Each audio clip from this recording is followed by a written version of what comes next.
Hello, c'est Estelka. Aujourd'hui, nous allons parler de relations de couple et je vais répondre à la question de Cléminouche qui m'a demandé comment reconnaître la personne faite pour soi.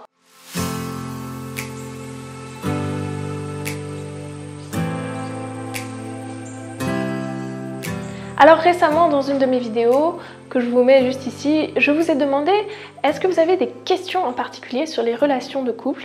Est-ce que vous souhaiteriez que je parle de comment trouver l'amour, comment construire une relation stable, etc.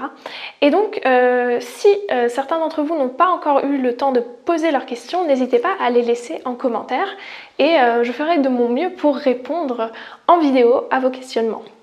Alors donc la question de Cléminouche, comment reconnaître la personne faite pour soi?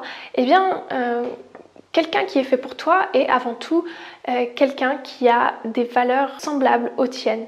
Quand je parle de valeurs, c'est des valeurs fondamentales telles que le respect, l'altruisme, l'entraide. Finalement, il faut que tu trouves tout d'abord quelles sont ces valeurs fondamentales pour toi. Ces valeurs sur lesquelles tu n'es pas prêt de déroger. Quelqu'un qui porte énormément de valeur au respect, à la sincérité peut-être, ne pourra pas être avec quelqu'un pour qui c'est moins important. En tout cas, sur le long terme, ça ne marchera pas. Alors, pour reconnaître quelqu'un qui est fait pour nous, c'est vrai qu'il faut qu'il y ait des valeurs communes qui soient quand même suffisamment solides. Cependant, j'aimerais nuancer parce que pour moi, j'estime qu'il n'y a pas de personne réellement faite pour soi. Qu'il n'y a pas cette personne seule qui est vraiment la personne parfaite pour nous. Ce qu'on dit l'âme sœur. Pourquoi? Parce que on peut, à tout moment, construire un couple stable avec quelqu'un qui a un degré d'ouverture d'esprit suffisamment important. La solidité du couple, pour moi, va être basée sur la capacité des deux conjoints à grandir ensemble. Si les deux conjoints sont prêts à faire des efforts, à s'adapter aux défauts de l'autre, finalement, à accepter et prendre la personne telle qu'elle est sans vouloir la changer, eh bien, il y a de plus grandes chances que ce couple réussisse.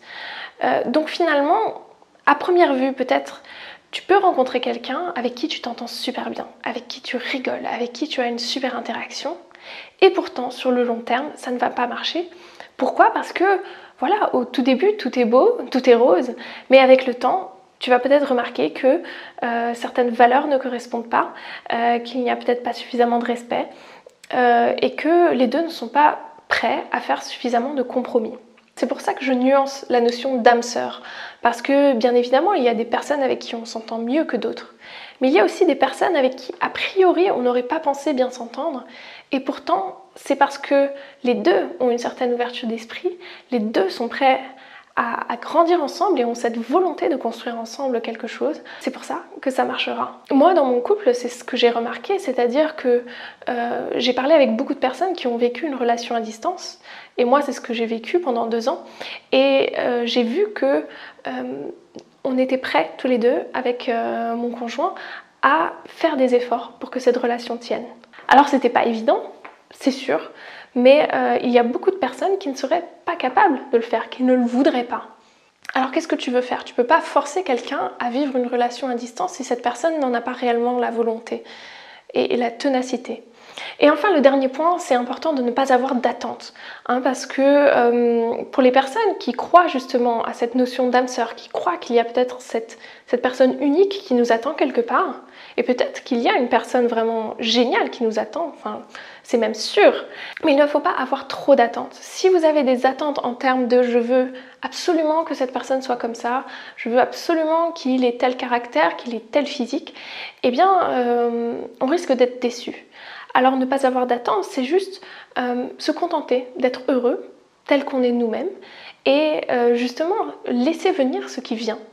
Observer comment la relation se développe, parce que plus on force les choses, moins c'est naturel et plus c'est difficile de construire une relation sincère, véritable. Plus on lâche prise, plus on se dit on est ensemble et on verra ce qui se passe, plus on laisse la place à la magie, on laisse la magie opérer, la magie de cette relation naissante. Pour conclure et répondre à ta question, Cléminouche, eh bien, il faut que tu t'écoutes, que tu observes chaque personne, que tu n'aies pas trop d'attentes et finalement que tu sois heureuse dans ta propre vie avant tout, c'est ça qui compte.